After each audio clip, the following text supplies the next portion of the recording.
আসসালামু আলাইকুম এভরিওয়ান, আশা করি সবাই ভালো আছেন। অনেকে আমাকে ইনবক্স করছেন আর কমেন্ট করছেন বাংলাদেশ এখন লেভেল 3-তে হওয়ায় অস্ট্রেলিয়া ভিসা পাওয়া যাবে কি না বা আসা যাবে কি না।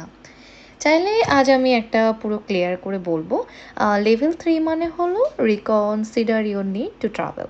এর মানে এই না যে অস্ট্রেলিয়া ভিসা বন্ধ হয়ে গেছে বা ভিসা দেওয়া হচ্ছে না, ভিজিট ভিসা, স্টুডেন্ট ভিসা, আরও কিছু ক্ষেত্রে জব ভিসা, কিন্তু প্রসেসিং একটু স্লো হয়ে গেছে আর ডকুমেন্ট খুবই স্ট্রং হতে হবে।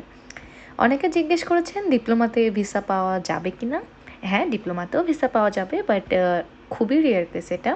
কিন্তু কোর্সটা জেনুইন হতে হবে আর আপনার প্রোফাইলকে কোর্সের সাথে ম্যাচ করতে হবে, কারণ আমিও কিন্তু ডিপ্লোমাতে এসেছিলাম।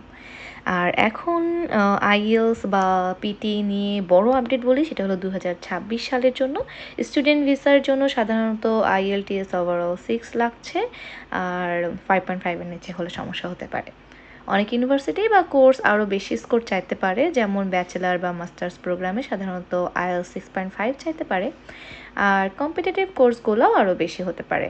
পিটি টেস্ট ও বা তার স্বীকৃতি IELTS-এর যেই সমমান ব্যবহার করা হচ্ছে, মাস্টার্সটা আসতে হলে সাধারণত IELTS ওভারঅল 6.5, আর কোনো ব্যান্ডে 6-এর নিচে হলে না হলেই ভালো হয়। আর সে যাই হোক, আর ট্যুরিস্ট ভিসা নিয়ে যেটা কথা বলবো সেটা হলো, ট্যুরিস্ট ভিসা নিয়ে এসে স্টুডেন্ট বা জব ভিসা করা খুবই রিস্কি, নিয়ম অনেক স্ট্রিক্ট, তাই শর্টকাট আসার চেষ্টা করবেন না, কারণ আসলে কেন রিস্ক দিব আমার জীবনটাকে। অ্যান্ড আপডেট চেক করতে ভুলবেন না, সবসময় অফিসিয়ালি আপডেট চেক করবেন, ভুল ইনফরমেশনে বিশ্বাস করবেন না। আর অবশ্যই আমি সব জানতা নই, তো আমার ইনফরমেশনেও অনেকটা ভুল হতে পারে। আশা করি ভিডিওটা ভালো লাগবে। আপনার সবাইকে আসসালামু আলাইকুম, অ্যান্ড পেজটাকে ফলো করতে ভুলবেন না। Thank you.